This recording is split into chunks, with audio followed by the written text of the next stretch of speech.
Saya juga sedih, Pak Purbaya sekarang kelihatannya sudah lesu, Iya, kuyu ya. kuyu dan kurus. Kurus, ya. Itu tanda yang tidak baik-baik saja. Kamu memperhatikan itu juga ya? Semua orang memperhatikan. Iya. Kayaknya dia itu mau ngambil porsi uang MBG agak nggak berani. Nah, kalau kita lihat APBN kita tahun ini, memang tidak jelas prioritasnya.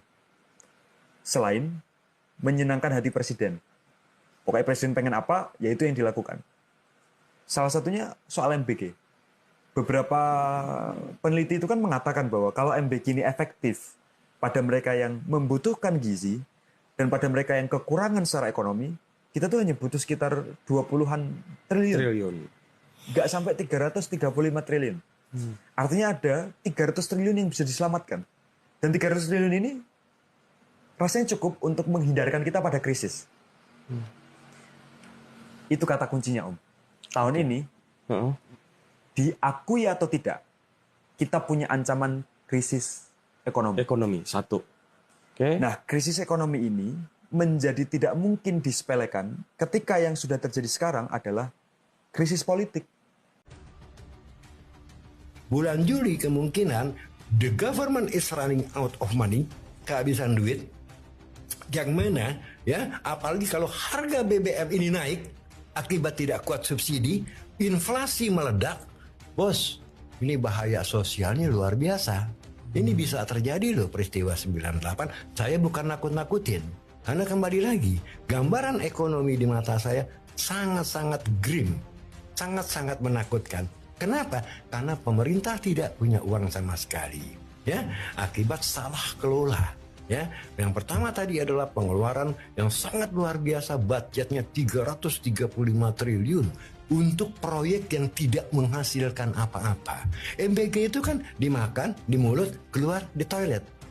Tidak berupa bendungan, tidak berupa jembatan. Tapi kan katanya nanti kita akan terima manfaatnya setelah anak-anak ini besar. Gizi naik kan, anak-anak ini besar. Indonesia Emas 2045. Nah, kan kalau gitu, ngomong Prof. gizi, Bos, apakah benar gizi? Kan kita lihat tayangan. Enggak, maksud gue mungkin, ini kan nih bahasanya Prof nih. Jangan-jangan MBG ini dihitung sebagai investasi. Nah, itu salah. Ini asli bakar duit, ya.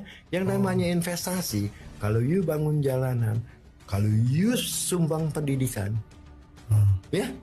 Kalau you bangun jembatan, ya kan? Kalau you upgrade sama sekali kualitas daripada kampus-kampus, ya kan? Gaji guru lebih besar, ya kan? Gaji dosen lebih besar, insentif tinggi, pendidikan lebih baik, menghasilkan sumber daya manusia yang lebih baik. Tapi ini apa artinya? Ya kan? Makan yang belum yang mana jumlah yang keracunan sudah sampai puluhan ribu, ya kan? Artinya ini sangat luar biasa dan banyak sekali keluhan ya bahwa isinya ternyata tempe busuk, sayur busuk, dan ini ada di medsos loh, bukan saya ngarang bebas, bisa dicek and recheck gitu kan ya. Artinya apa? Masyarakat sendiri udah marah sampai BEM UGM mengatakan yang sangat sadis sekali ya bahasanya ya mengenai presiden kita. Saya nggak usah ulang lagi bahasanya apa dia bilangnya.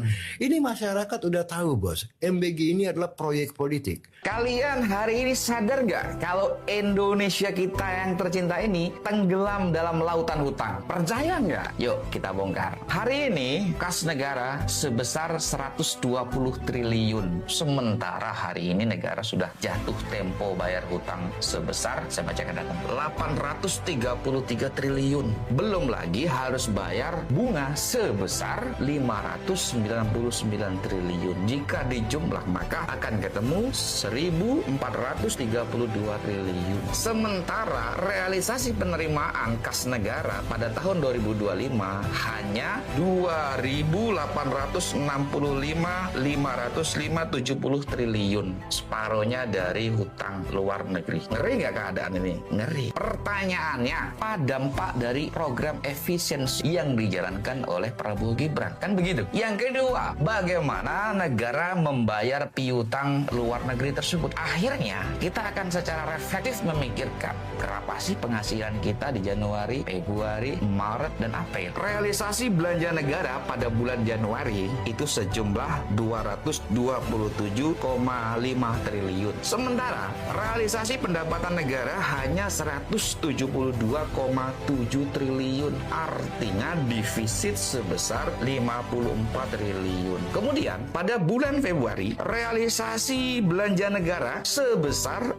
493 triliun. Sementara realisasi pendapatan negara hanya 385 triliun. Lagi-lagi defisit 135 triliun. Pada bulan Maret realisasi belanja negara ini lebih gila, 815 triliun. Sementara realisasi penerimaan uang negara hanya 574,9 triliun. Lagi-lagi defisit sebesar 240 triliun. Kalau sudah punya hutang dan sudah ada jadwal pembayaran, kenapa negara gegabah dalam melakukan belanja anggaran? Kan ini yang menjadi keresahan publik. Suka atau tidak suka, hal ini ditutup-tutupi oleh pemerintah terhadap rakyat. Aduh, Pak Berbaya, nggak bisa ngomong dah gua. Keadaan ini akan membawa pada krisis kepercayaan terhadap pemerintah. Hari ini akan semakin banyak suara-suara kritis membanjiri media sosial. Kemarin kita melihat aksi yang luar biasa terjadi di Kalimantan, dan itu tidak menutup kemungkinan menjadi api percikan terhadap daerah-daerah provinsi yang lain. Mau tidak mau Prabowo ya melek dan objektif melihat hari ini sudah tidak ada pilihan lain kecuali menggalang persatuan nasional. Kita bicara persatuan nasional itu meletakkan kepentingan nasional itu menjadi ujung tombak. Jangan dulu berpikir 2029 terpilih atau tidak. Jangan dulu. Kita bicara bagaimana kita menyelamatkan kondisi bangsa yang sudah di ujung kiamat ekonomi.